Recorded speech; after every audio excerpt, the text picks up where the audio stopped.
Pay attention to the woman walking through the east entrance hallway of Brookhaven Mall at 6:41 p.m. The overhead camera captures her moving with a shopping bag in one hand and her phone in the other. This is Nia Holloway, 32 years old, finishing a quick errand before heading home. She slows near the cosmetics wing to read a message, takes a few steps toward the escalator, then continues through the corridor without noticing anything unusual around her. Now keep a close eye on the same space she just walked through. Less than a minute later, a man enters the frame. His pace is steady, his movements controlled, and he follows the same route Nia just took. When she pauses, he pauses. When she disappears behind a column, he shifts in the same direction, keeping enough distance to blend in with regular shoppers. There is no sound on the footage, no reaction from anyone nearby. But the timing is exact, and when investigators later piece the clips together, the pattern becomes unmistakable. The camera captures them leaving the frame one after the other, walking deeper into the mall, one unaware and one quietly tracking her every move. These are the final peaceful moments before everything goes wrong. Welcome to Chills Beneath. Subscribe and hit the notification bell for more stories. Nia Holloway lived in Riverton Heights, a small city with older plazas, corner stores, barber shops, and long rows of aging duplexes. She rented one half of a duplex on the south side, a tidy space where she kept her makeup kits organized in her bedroom and her lighting equipment stored near the living room wall. She worked as a freelance makeup artist, taking on bridal parties, maternity shoots, birthday glam sessions, music videos, and private clients. Her business grew steadily from friends to larger referrals as people shared her work online. Her setup was simple: foundations, brushes, and a ring light she carried everywhere, turning small rooms into quick studios. Clients trusted her calm, steady energy, especially during busy event mornings. Her schedule shifted constantly. Some days were full, others quiet, and she used her free time to clean her supplies and run errands.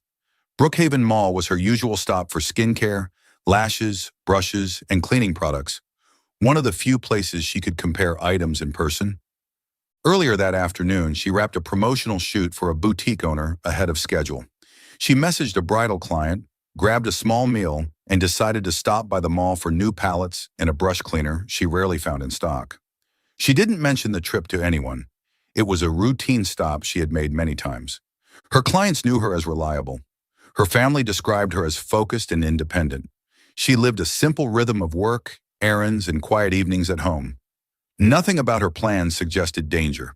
She expected to return home, unwind, and settle into a peaceful night inside her duplex. She never made it to that evening. The man who would later be identified as the perpetrator arrived at Brookhaven Mall earlier that afternoon.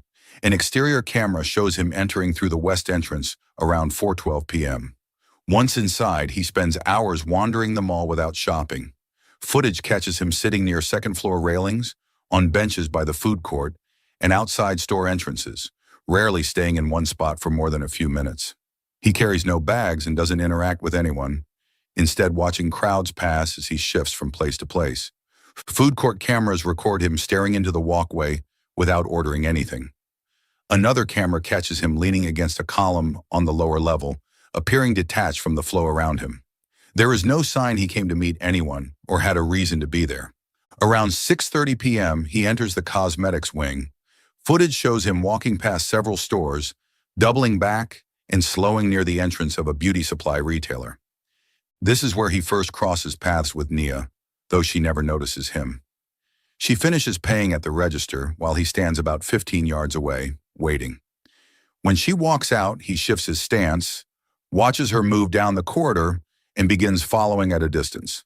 No words are exchanged, no gestures, no interaction at all. Just a man blending into the crowd, adjusting his movements to match hers. He enters her life quietly, captured only by the cameras that later become the key to the case. For about 40 minutes, Nia moved through the mall like anyone running routine errands. Footage shows her browsing shelves in a beauty store, comparing products, asking an employee questions, and placing her purchases into a branded bag. In another store, she looks through skincare kits, reads labels, checks prices, and responds to a message before buying a small container of brush cleaner. She even stops at a kiosk to test a fragrance before heading back into the main walkway. The mall around her stays calm, families passing by, teenagers near the arcade, couples heading toward the movies. Nothing appears unusual, but in the background of multiple camera angles, the same man keeps showing up. Sometimes he enters a frame seconds after she leaves it. Other times he lingers near corners or planters until she moves again. He never approaches her or stands close enough to draw attention.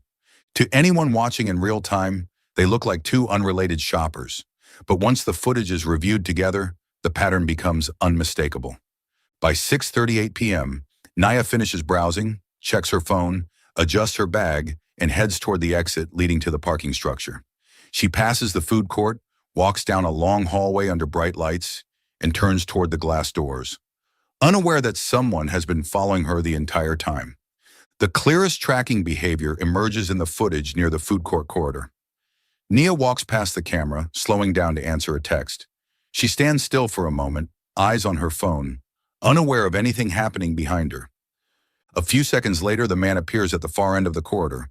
He sees her pause and adjusts immediately. He stops several yards behind her, pretending to look at a nearby advertisement display. When she lifts her head and resumes walking, he begins moving again at the exact same pace. Another camera captures the two of them turning toward the escalators. She reaches the railing and glances toward the lower level. The man stops near a trash bin and waits until she continues. There is no direct contact, no visible expression that hints at his intent, but his consistency is precise. He never loses sight of her for long. He positions himself to maintain line of sight whenever possible. Footage shows her walking down a long, quiet hallway toward the parking garage. He follows at the same pace, never speeding up, never falling too far behind.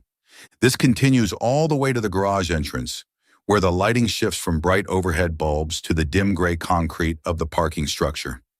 The separation between them narrows slightly, but never enough for her to notice. By the time she reaches her vehicle, the man has entered the garage on the opposite side, closing the distance slowly and methodically. The pursuit is nearly complete.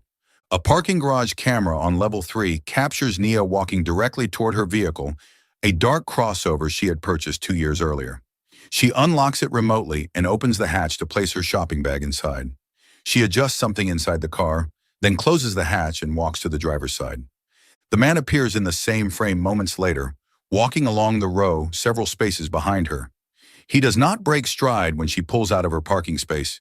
He keeps walking forward until her car exits the frame. Another camera catches him turning toward the stairwell, stepping inside without hesitation. Outside the mall, a traffic camera shows Nia driving toward the main intersection. She waits at a light, then continues toward Riverton Heights. A vehicle similar to the man's registered car departs the mall minutes later. It moves in the same direction she took, maintaining a steady following distance on the road as the traffic thins. There are no additional cameras between the mall and Riverton Heights to capture the full pursuit. The last confirmed footage shows both vehicles moving along the same route, separated by several car lengths. Once Nia turns onto her residential street, the rest of the events unfold with no cameras watching. Nia arrives home shortly after leaving the mall. A neighbor's porch camera shows her crossover pulling into the driveway. She turns off the engine, gathers her things, and heads toward the front door. The camera captures her unlocking it and stepping inside. Street activity outside is minimal. A few cars pass, children ride bicycles near the corner, and a dog barks in the distance. Nothing appears out of place. What happens inside the duplex is pieced together later by investigators through physical evidence, time-stamped phone activity, and signs of forced entry within the interior. At some point after she entered the home, the man arrived and gained access.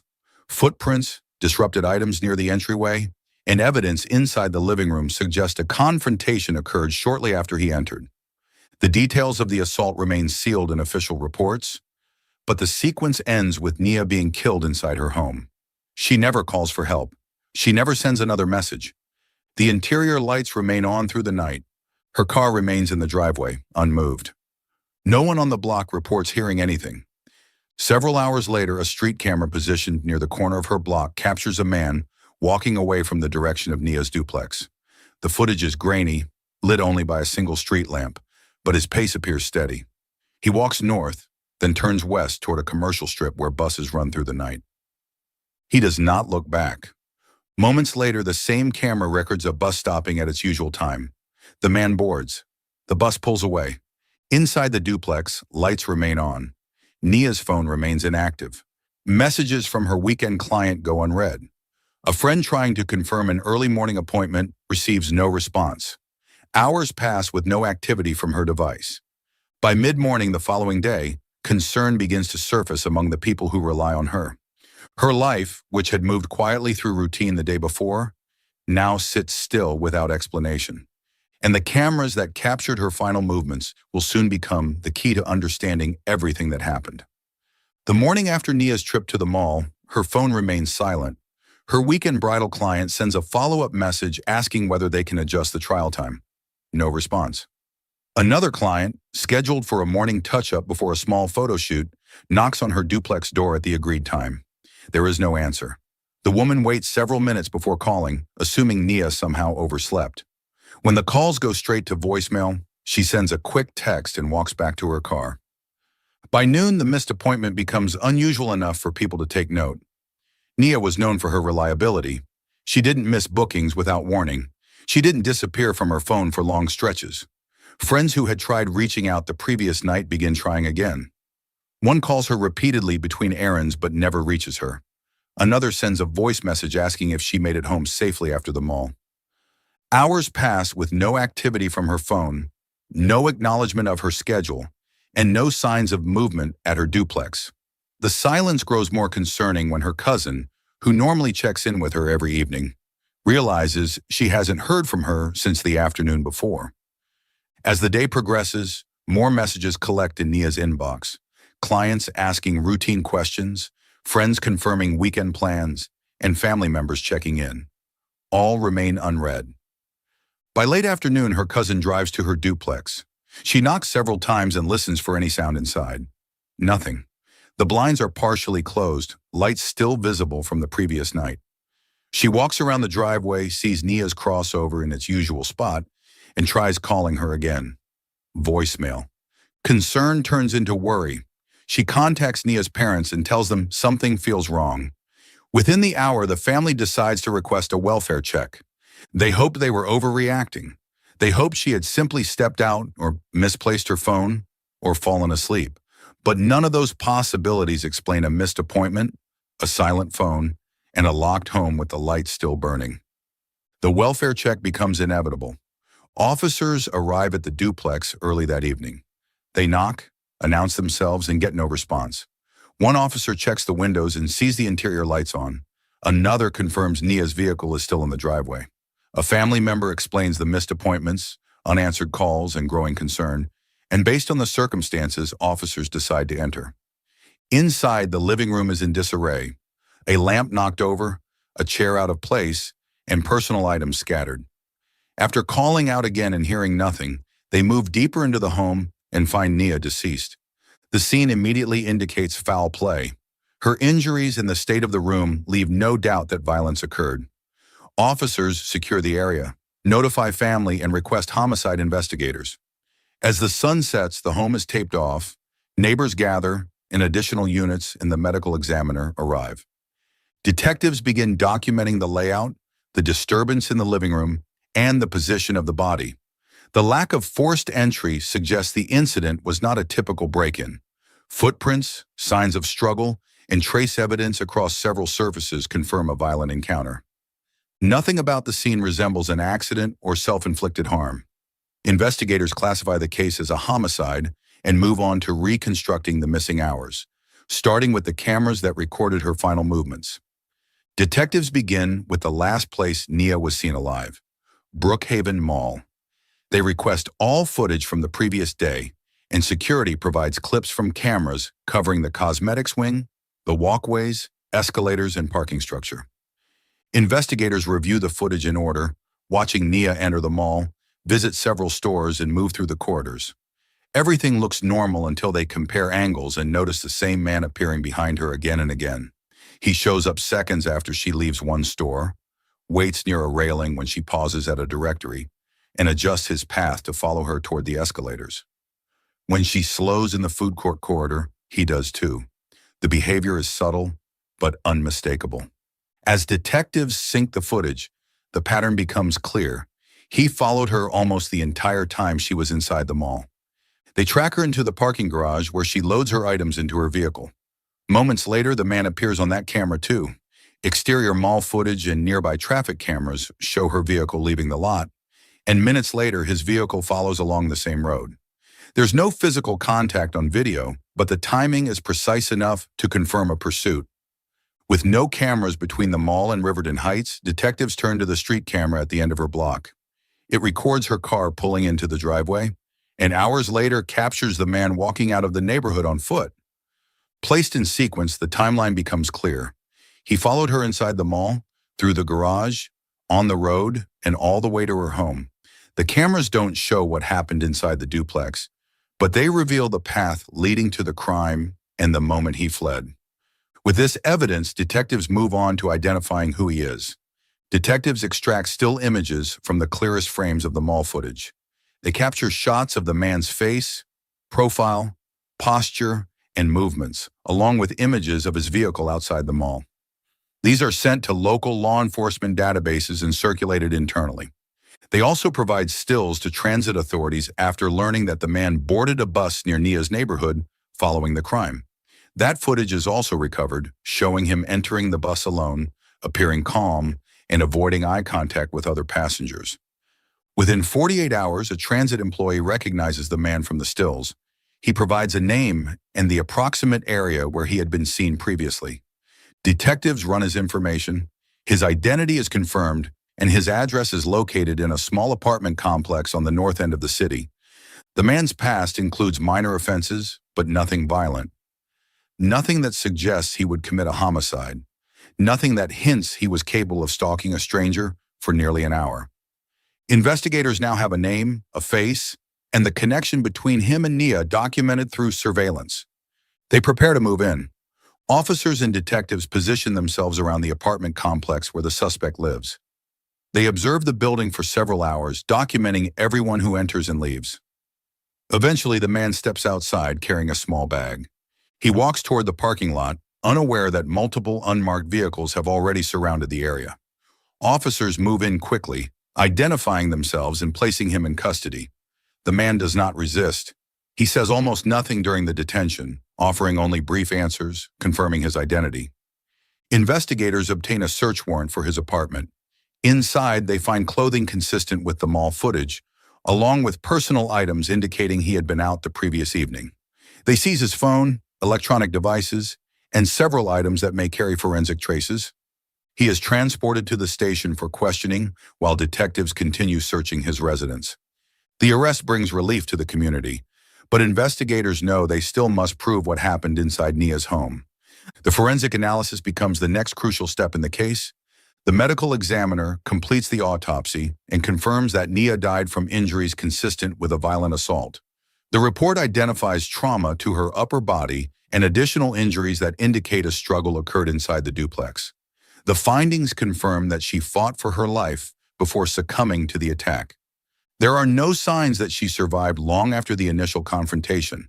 The estimated time of death aligns with the period shortly after she entered her home. Forensic teams process the duplex thoroughly. They recover fingerprints that do not belong to Nia. They collect DNA evidence from multiple surfaces, including areas where the struggle occurred. Trace fibers and partial shoe impressions further support the theory that someone else was inside the home. When the suspect's DNA is compared to samples taken from the scene, the results are conclusive. His DNA appears in multiple locations. His fingerprints appear on interior surfaces near the entryway and living room. Combined with the video timeline, the case becomes undeniable. The physical evidence, digital records, and surveillance footage form a complete picture of the suspect's movements and actions. With the autopsy and forensic analysis complete, investigators move forward with interrogation. During questioning, the suspect initially denies everything. He claims he was at the mall, but never followed anyone. He says he left alone and went straight home. When detectives confront him with footage of him trailing Nia through multiple corridors, He pauses but continues denying intentional stalking. When they show him footage of his vehicle leaving the mall minutes after hers, he claims it is coincidence.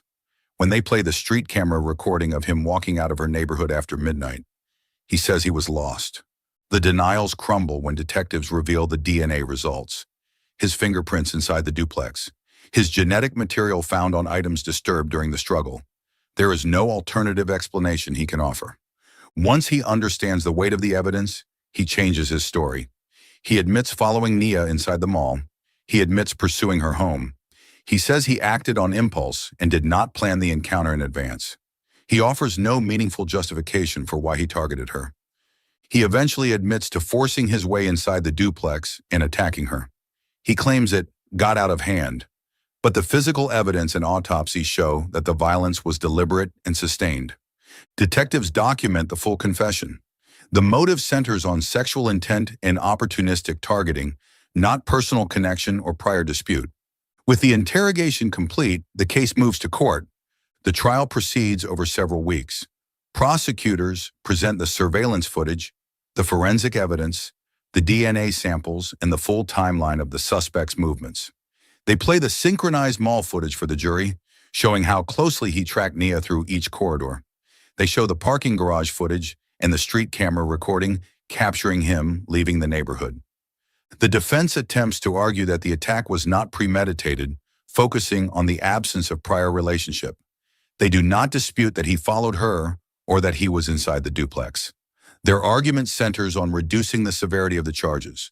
The prosecution counters with the physical evidence, the autopsy findings, the controlled behavior shown on video, and the confession. The deliberate following, the forced entry, the assault, and the resulting homicide form a clear chain of intent and action.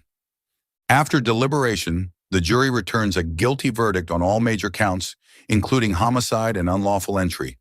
The judge sentences the suspect to a lengthy prison term, ensuring he will not be released for decades. There is no courtroom outburst, no dramatic scene, just the quiet weight of a verdict that reflects the evidence. The legal process closes the case, but it does not undo what happened inside the duplex on that night.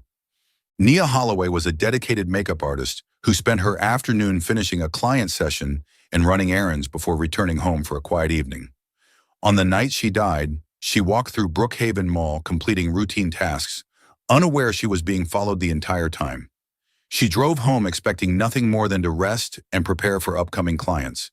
That decision placed her within reach of a stranger who tracked her movements across multiple cameras, followed her onto the road, and entered her home after she unlocked the door. The encounter ended in a violent attack that took her life inside the duplex she had lived in for years. The footage capturing her final walk through the mall became the key to revealing how she crossed paths with the man who killed her. Thank you for watching. Subscribe, like, and share, and stay tuned for more stories.